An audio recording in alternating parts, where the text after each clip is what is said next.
The crystal wine glasses clinked as my sister Emma raised her hand, drawing everyone's attention like she always did.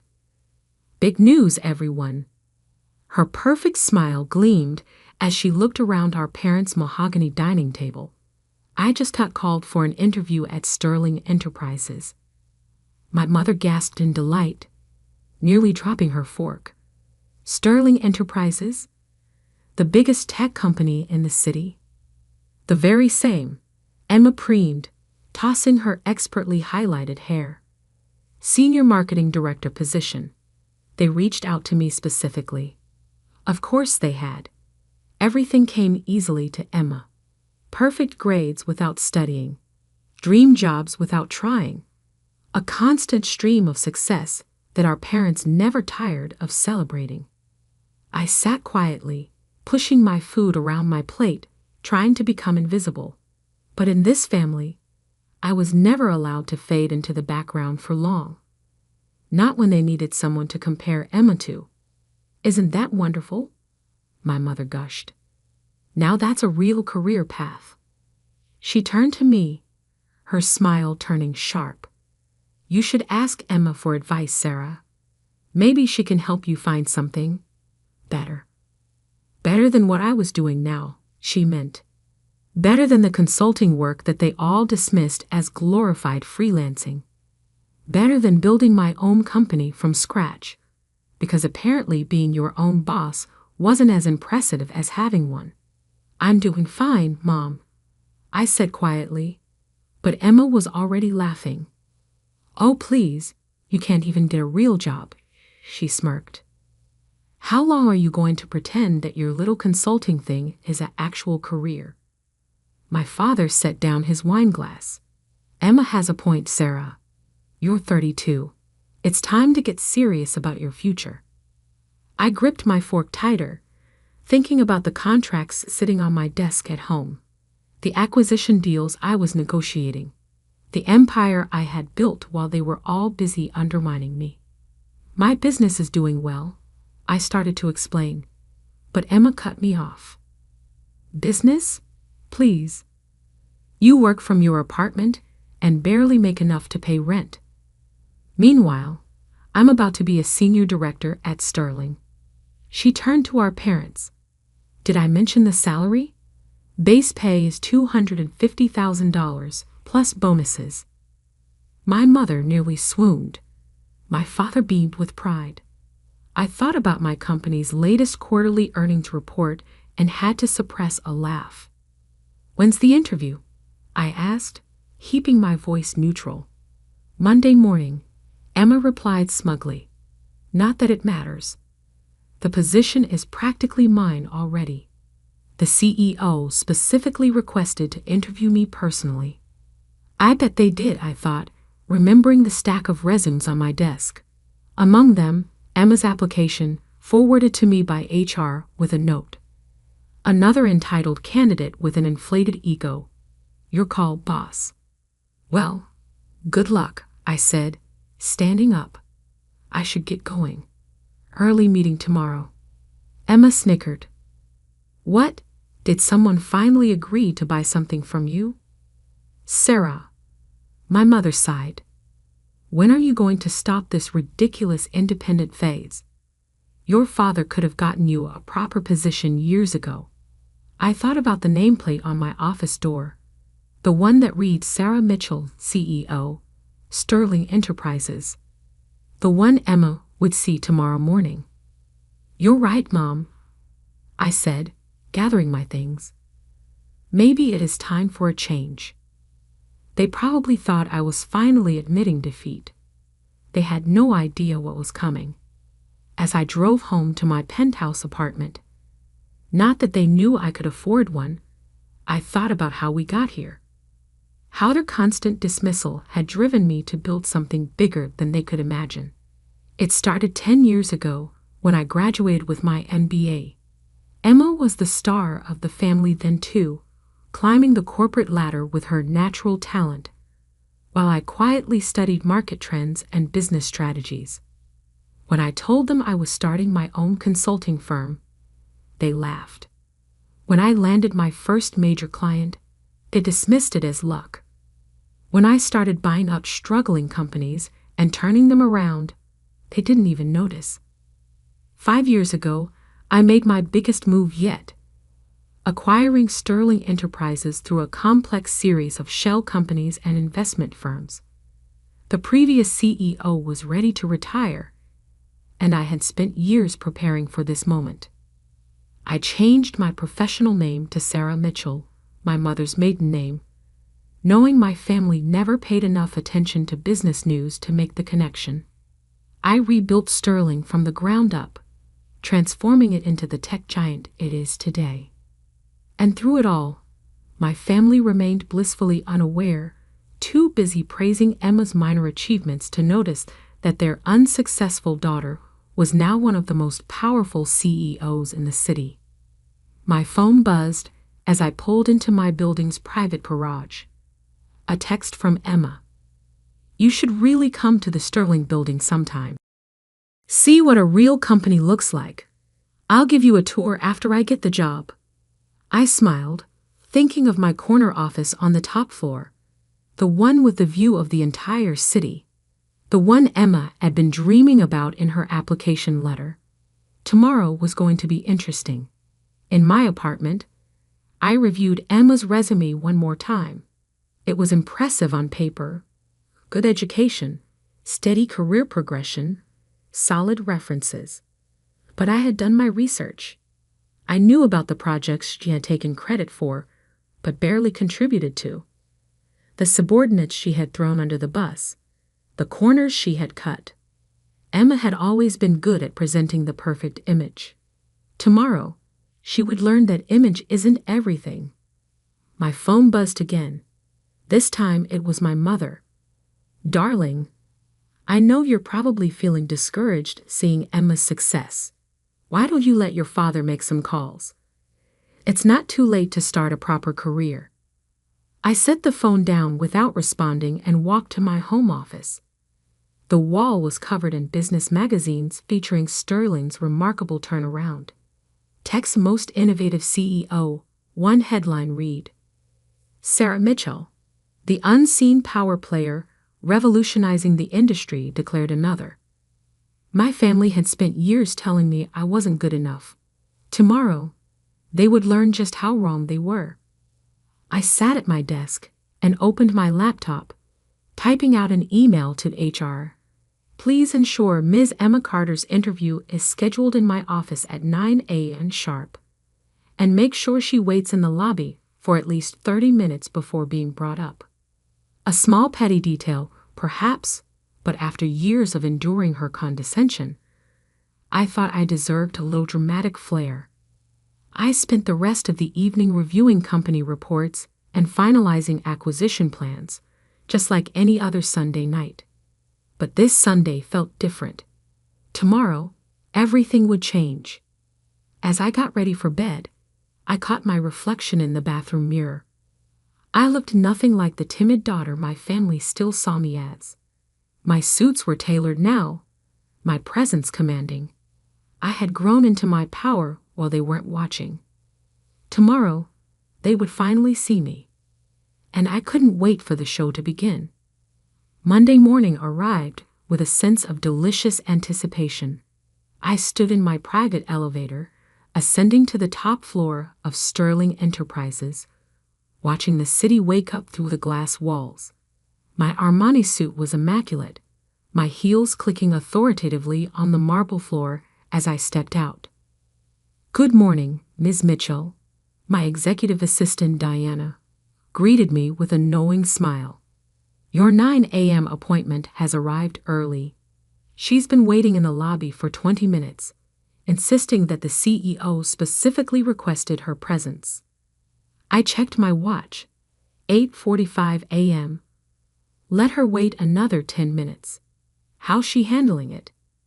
Diana's eyes twinkled.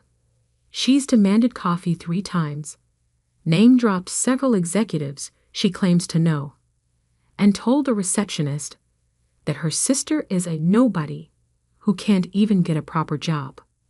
I smiled, setting my briefcase on my desk. Perfect. Has she noticed any of the magazine covers? No, Diana smirked.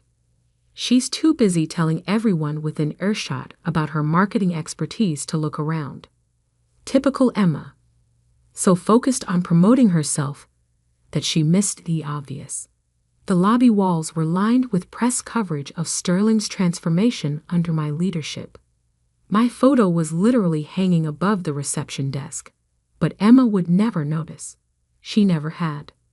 Her resume listed some impressive achievements at her current company, Diana noted, arranging folders on my desk. I took the liberty of fact-checking them. And half are exaggerated, a third are outright lies, and the rest were group projects where she took sole credit. I nodded, unsurprised. Just like high school. Remember when she won that science fair? The project you actually built while she was at cheerleading practice. The very same. I sat down behind my desk, adjusting my nameplate slightly. Send her up at 9 a.m. exactly. And Diana? Make sure the security team is recording the lobby and elevator cameras. I want to preserve this moment. At precisely 9 a.m., my office phone buzzed. Ms. Carter is here for her interview, Diana announced formally. Send her in. The door opened, and Emma strode in like she already owned the place. She wore an expensive but slightly too flashy suit, her confidence bordering on arrogance. Then she saw me sitting behind the CEO's desk. The color drained from her face. Sarah?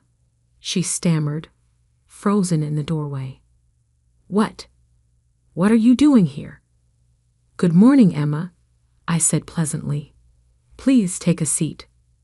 We have a lot to discuss about your application for the Senior Marketing Director position. She didn't move, her mouth opening and closing like a fish out of water. But I'm supposed to meet with Sarah Mitchell, the CEO. I smiled, gesturing to my nameplate.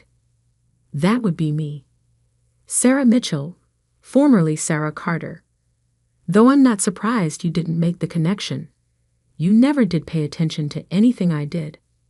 Emma sank into the chair across from me, her perfect composure cracking. This is impossible. You're just a consultant. You work from your apartment. Actually, I leaned back in my chair, enjoying this moment. I own this building, and several others. Sterling Enterprises has been my company for the past 5 years. I pulled out her resume. Now, shall we discuss your application? I have some questions about these achievements you've listed. You can't be serious, Emma whispered, her voice shaking. You can't be the CEO. You're nobody. That's what you all thought, isn't it? I kept my voice calm, professional. Poor Sarah can't even get a real job. Just a nobody working from her apartment. Tell me, Emma, did you ever once ask what kind of consulting I did? What companies I worked with? Or were you too busy bragging about your own mediocre accomplishments? She flinched. I didn't. No, you didn't. I agreed. None of you did. You were all too convinced of my failure to notice my success, too busy mocking my choices to see where they were leading. I opened her file. Now, about this claim that you single-handedly increased your department's revenue by 200% last year. That's accurate, she stuttered, but I could see the panic in her eyes. Interesting. I pulled out another document. Because I have here the annual report from your company. The entire marketing department only saw a 30% increase. And according to your former colleagues, that was primarily due to a campaign developed by your junior team. The one you rejected initially but took credit for after it succeeded. Emma's face went from pale to red. You've been investigating me?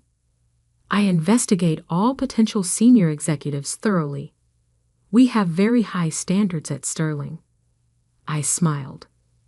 Standards that value actual achievement over self-promotion. Just then my phone buzzed. Diana's voice came through the speaker. "Ms. Mitchell, your parents are in the lobby, demanding to see you." They're quite insistent. Of course they were. Emma had probably texted them the moment she saw me. "Send them up," I said calmly. "I think it's time for a family meeting." Emma shifted nervously in her chair. "Sarah, look, about last night. About all the things I've said. Save it." I cut her off. "I'm not interested in apologies motivated by fear. I've spent years listening to you undermine and belittle me. Now you get to sit there and learn exactly who your unsuccessful sister really is." The door burst open. My parents stormed in, their faces a mix of confusion and anger. "Sarah," my mother exclaimed, "what is the meaning of this? What are you doing in the CEO's office?" "Hello, Mother," I replied coolly. "I was just reviewing Emma's job application. Would you like to join us?" We were discussing the importance of honesty in professional achievements. My father's face reddened. "Stop this nonsense immediately. You're embarrassing yourself and your sister." I stood up slowly, letting my authority fill the room. "No, Dad. For once in your life, you're going to listen to me. All of you are." I pressed a button on my desk, and the wall of windows behind me transformed into a screen, displaying Sterling's financial growth under my leadership. "Welcome to my company, the one you've been hearing about at your country club, the one Emma's been desperate to work for, the one that's been making headlines while you were all too busy dismissing me to notice." They stared at the numbers, the achievements, the empire I had built while they weren't watching. "Now," I said, sitting back down, "let's talk about what really makes someone successful in business. Shall we begin with integrity, or should we start with actual competence?" The color drained from Emma's face as she realized this interview was about to become very, very uncomfortable, and we were just getting started. The silence in my office was deafening as my family stared at the financial projections on the screen. 10 years of growth, billions in acquisitions, my photo on the cover of Forbes, Fortune, and Business Weekly. This is all yours," my mother whispered, sinking into one of the leather chairs. "Every bit of it," I confirmed, standing to walk around my desk. "The consulting business you mocked? That was just the beginning. While Emma was bragging about her mid-level marketing positions, I was buying and transforming struggling companies. While you were lamenting my lack of a real job, I was building an empire." My father, always quick to anger, found his voice first. "Why didn't you tell us? Why keep this secret?" I laughed, but there was no humor in it. "Tell you? Like I tried to tell you about my first major client, or my first successful company turnaround, or any of my achievements that you dismissed because they didn't fit your narrow definition of success." Emma shifted uncomfortably in her chair. "Sarah, if we had known." "That's exactly the point." I cut her off. "You only care now because of what I've built, not who I am. You're only interested because of the power and money, not because you're proud of what I've accomplished."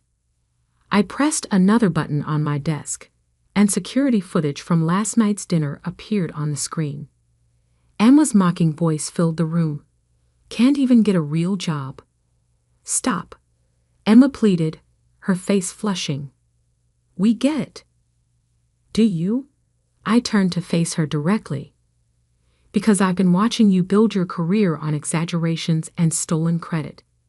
I've talked to your former colleagues, your supposed references. I know exactly how you've gotten every position you've ever held." My mother stood up, smoothing her designer dress nervously. "Surely we can work something out. We're family, after all. Family? I picked up Emma's resume. Like when Emma took credit for my science project in high school, or when she told her college friends I was a dropout because I started my own business instead of following the corporate path. That kind of family. I was young, Emma protested weakly. We all make mistakes. Yes, we do, I agreed. And now you get to face the consequences of yours. Diana? My assistant entered with a thick folder. The investigation results you requested, Ms. Mitchell. Thank you. I opened the folder and began reading. Falsified achievements, stolen ideas, workplace bullying complaints. I looked up at Emma. Did you really think none of this would come out during our background check? Emma's face went pale. Those accusations were never proven. Because you had Daddy's lawyers shut down every investigation, I finished for her. But Sterling takes corporate integrity very seriously. We thoroughly vet all potential executives. My father stepped forward, his business negotiation face on. Now, Sarah, surely we can discuss this privately, as a family. You lost that right last night, I replied calmly. When you sat there and let Emma mock me. When you suggested I needed your help to find a real job. When you once again made it clear that nothing I did would ever be good enough. I pressed another button on my desk. The office door opened, and Harold Bennett, my chief legal officer, entered. Harold, please explain to my family the consequences of submitting fraudulent information on a Sterling Enterprises job application. Harold adjusted his glasses. Falsifying credentials and experience on an executive-level application is grounds for immediate rejection and potential legal action, especially if previous employers wish to pursue damages for defamation or intellectual property theft. Emma's composure cracked completely. You wouldn't. You can't. Can't what? I asked softly. Protect my company from someone with a proven history of dishonesty? Enforce our ethical standards? Or are you suggesting I should give you special treatment because we're family? Sarah, please, my mother begged. Think about what this would do to our reputation. Like you thought about mine. All those years of snide comments and dismissive attitudes. I shook my head. No, Mother. Emma's application is rejected. Furthermore, I'm forwarding our findings to her current employer. They should know exactly who they're trusting with their corporate image. Emma burst into tears, but they weren't the calculated sobs she usually used to get her way. These were real, the tears of someone finally facing consequences. As for you two, I turned to my parents. I suggest you take a long, hard look at how you've treated both your daughters. One you praised endlessly despite her dishonesty. The other you dismissed despite her integrity and success. My father's face darkened. You're enjoying this, aren't you? Humiliating your family? No, Dad. I'm not enjoying this at all. I'm doing what you should have done years ago, holding people accountable for their actions. I walked to the window, looking out at the city I now partly owned. You know what the worst part is? If any of you had shown even a moment of genuine interest in my work, you would have known about all this. My name, my full name, has been in the business news for years. But you were all too convinced of my failure to notice my success. I turned back to them. Now I have a board meeting to prepare for. Harold will escort you out. Emma, you'll receive official notification of our decision in writing. I suggest you use this as an opportunity for self-reflection. Sarah, my mother tried one last time. We can still be a family. We can work through this. I sat back down at my desk, picking up a report. We'll always be related, Mother. But family? That requires respect, support, and love. None of which you've shown me. Now, if you'll excuse me, I have a company to run." They left in silence, Emma's tears still falling, my parents' pride in shambles. As the door closed behind them, Diana entered with a cup of coffee. "Are you okay?" she asked softly. I took a deep breath, looking at the family photo I kept in my drawer. Not of my parents or Emma, but of my grandfather, the only one who had believed in me from the start. "You know what, Diana? I am. For the first time in years, I really am." Over the next few months, the family dynamics shifted dramatically. Emma's current employer launched an investigation into her past achievements, leading to her eventual resignation. My parents stopped appearing in society pages, their social standing diminished by the revelation that they had dismissed their successful daughter while enabling their dishonest one. I focused on my work, continuing to build Sterling into an even stronger company. The business world buzzed with the story once it got out. The secret CEO who had hidden her success from her unsupportive family. It became a symbol of quiet determination triumphing over loud mediocrity. 6 months later, I received a letter from Emma. Not an email or text, but a handwritten letter of apology. For the first time in her life, she had been forced to work her way up from an entry-level position, no family connections to rely on. She wrote that she finally understood the value of genuine achievement. My parents took longer to come around, but eventually, my mother sent a similar letter, acknowledging their failures and asking for a chance to really know me, not as the daughter they had dismissed, but as the woman I had become. I kept both letters in my desk, next to my grandfather's photo, not because I was ready to forgive, but because they reminded me of an important truth. Success isn't about proving others wrong. It's about proving yourself right. 1 year to the day after that fateful interview, I sat in my office reviewing quarterly reports. Diana entered with the latest business magazine. The cover story: Sterling CEO Sarah Mitchell, The Power of Quiet Success. The article didn't mention my family drama or Emma's failed interview. It focused on what really mattered: the company I had built, the innovations we had created, the changes we had made in the industry. Because in the end, that's what real success looks like. Not bragging at family dinners or inflating achievements, but building something meaningful, something lasting. They had called me worthless at family dinner. Now I was their boss, their superior, their example of what true success looks like. And that was worth more than any revenge could ever be.